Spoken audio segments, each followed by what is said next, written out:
ভয়ংকৰ প্ৰদূষণৰ কবলত দীপৰ বিল সলনি হৈছে দীপৰ বিলৰ পানীৰ বৰণ প্ৰদূষণ নিয়ন্ত্ৰণ বোৰ্ড অসমৰ ৰিপৰ্টত ভয়ংকৰ তথ্য মহানগৰীৰ মনোৰম দীপৰ বিল এতিয়া প্ৰদূষিত সমস্ত মহানগৰীৰ আৱৰ্জনা বুকুত কঢ়িয়াই এতিয়া ৰুগীয়া হৈ পৰিছে দীপৰ বিল দীপৰ বিলৰ পানী দেখিলে এতিয়া ঘৃণা উপজিব আপোনাৰ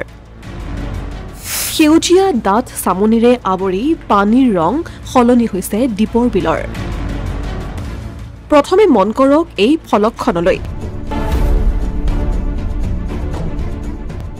এইখনৰ তথ্য প্ৰদূষণ নিয়ন্ত্ৰণ বোৰ্ড অসমে মাহে মাহে দাঙি ধৰে কিন্তু প্ৰদূষণ নিয়ন্ত্ৰণ বোৰ্ডৰ ৰিপৰ্টত ভয়ংকৰ তথ্য পোহৰলৈ আহিছে দীপৰ বিলৰ ৮টাকৈ স্থানৰ পৰা লোৱা তথ্য অতি ভয়ংকৰ বায়োকেমিকেল অক্সিজেন ডিমাণ্ড অৰ্থাৎ অক্সিজেনৰ চাহিদা যথেষ্ট কম ফেকেল কলিফৰ্ম নামৰ বেক্টেৰিয়াৰ পৰিমাণো অত্যাধিক হয় বৰগাঁওস্থিত ডাম্পিং গ্ৰাউণ্ড মৰা ভৰলুৰ পানীৰ লগতে অভিজাত মহানগৰীৰ বিভিন্ন আৱৰ্জিত সামগ্ৰীৰ ফলতে ভয়ংকৰ ৰূপত প্ৰদূষিত হৈ পৰিছে দীপৰ বিল দীপৰ বিলৰ পানী প্ৰদূষণৰ ফলত মৃত্যুৰ ক্ষণ গণিছে এতিয়া জলজ উদ্ভিদৰ লগতে মাছ কাছসমূহে আনকি বিলৰ কাষৰীয়া মানুহৰো পানী হৈ পৰিছে সন্দেহজনক পানী প্ৰদূষিত হৈ পৰাৰ ফলত বিলত নোহোৱা হৈছে হাতীৰ খাদ্য যাক লৈ চিন্তিত হৈ পৰিছে প্ৰকৃতিপ্ৰেমী এতিয়া যোৱা আজিতো ফেব্ৰুৱাৰী মাহৰ পলিউশ্যন কণ্ট্ৰল বোৰ্ডৰ যিটো ৰিপৰ্ট আছে ইয়াতে এইখন এখন বোৰ্ড আছে মানে পানীৰ ক্ষেত্ৰত যিখিনি তেখেতসকলে নমুনা সংগ্ৰহ কৰি পৰীক্ষা কৰে তাত মানে BOD লেভেলটো যিটো 3 mgl থাকিব লাগে সেই বস্তুটোত কি হৈছে এতিয়া মানে 3 mgl বা তাতকৈ তলত হ'ব লাগে কিন্তু সব 5ৰ ওপৰত আছে 5 বা 5ৰ ওপৰত আছে গতিকে এইটো কথা ক'ব পাৰি যে দীপৰ বিলৰ পানী কণ্টামিনেশ্যন হৈছে আৰু কণ্টামিনেশ্যন যিটো BOD লেভেল যিটো আমি চাওঁ মেইনলি সুৱেজ বা এনেকুৱা ধৰ যি লেতেৰা হেৰিৰ পৰা হেৰিবিলাক অৰ্গেনিক বা হেৰিৰ মানে যি পেলনীয়া সামগ্ৰীৰ পৰা বেছি মানে পলিউটেড হয় গতিকে এইটো কথাৰ স্পষ্ট হৈছে যে যিহেতু দীপৰ বিলৰ লগত দাঁতিতে ডাম্পিং গ্ৰাউণ্ডটো স্থাপন কৰা হৈছে পশ্চিম বৰা গাঁৱত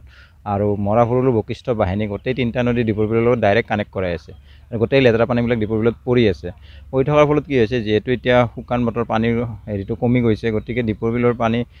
দ্ৰুতগতিত মানে প্ৰদূষণ হোৱা বুলি আমি ধাৰণা কৰিব পাৰোঁ কাৰণ আমি দীপৰ বিলৰ পানী এতিয়া দেখিছোঁ যে সেউজীয়া কালাৰ এটা হৈ গৈছে আৰু আমি নৰ্মেলি আগত যিটো আমি দীপৰ বিলৰ পানী আমি যেতিয়া সৰুৱে আছিলোঁ এটা পইচা মানে যদি দীপৰ বিলৰ পানী পেলাই দিয়ে তলত দেখা পোৱা এটা অৱস্থা আছিলে আৰু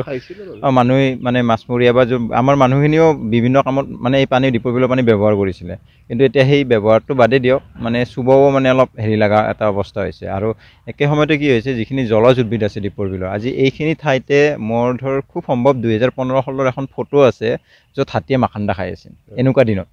এনেকুৱা দিনতে মাখান্দা হয় তো আজি এই ঠাইত মাখান্দা নাই তো এইটোৱে বুজাইছে যে দীপৰ বিলৰ পৰা জলজ উদ্ভিদ বহুতগিলা নোহোৱা হৈ গৈ আছে যিগিলা ধৰ খাৱনি আছিলে হগল আছিল দলঘাঁহ আছিলে এই খাৱনিবিলাক মানে নোহোৱা হৈ গৈছে শিঙৰিবিলাক নোহোৱা হৈ গৈছে তো জলজ উদ্ভিদবিলাকৰো নোহোৱাৰ কাৰণে কি হৈছে ইয়াৰ পাছত এনেকুৱা সময়ত কি হয় মানে মেইনলি যিখিনি থলুৱা মানে প্ৰজাতিৰ চৰাই স্থানীয় চৰাই থাকে সেইবিলাকৰ কি হয় বাসস্থান মানে বা ব্ৰিডিঙৰ ছিজন হয় লাহে লাহে তো কিছুদিন পাছত ব্ৰিডিং হ'ব বা এনেকৈ ধৰণৰ পোৱালিবিলাক ডাঙৰ হ'ব যেতিয়া ধৰ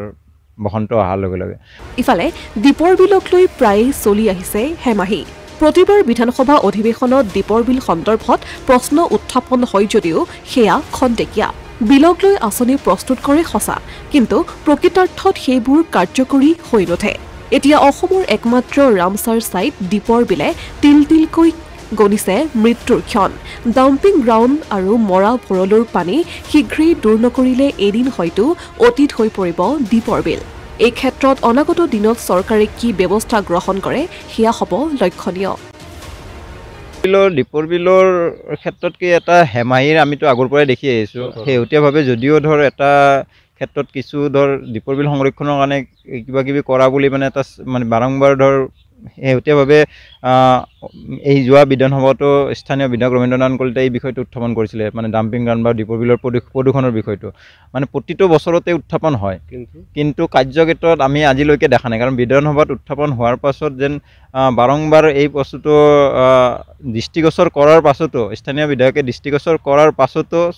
মানে যোন মানে দায়িত্ব থকা দায়িত্বশীল মন্ত্ৰীসকলে এই ক্ষেত্ৰত গুৰুত্ব আৰোপ নকৰে, আৰু যাৰ কাৰণে দীপৰ বিলৰ যি আমি বাৰম্বাৰ দাবী কৰি আহিছোঁ যে ডাম্পিং গ্ৰাউণ্ডটো ইয়াৰ পৰা উঠাই নিব লাগে। কাৰণ NGT-য়ে যেতিয়া এটা ডাম্পিং গ্ৰাউণ্ড বন্ধ কৰিছে, তাৰ পৰা কিছু আঁতৰত একে পশ্চিম বৰাগাঁৱতে আকৌ এটা ডাম্পিং গ্ৰাউণ্ড কৰাটোৱে এটা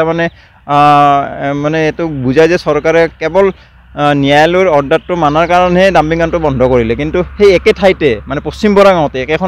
একেখন জেগাতে কিছু আঁতৰত আকৌ এটা ডাম্পিং গ্ৰাউণ্ড কৰি একে মানে প্ৰদূষিত কৰাৰ আমি মানে দেখিবলৈ পাইছোঁ। Asomiya Pratidin digital desk.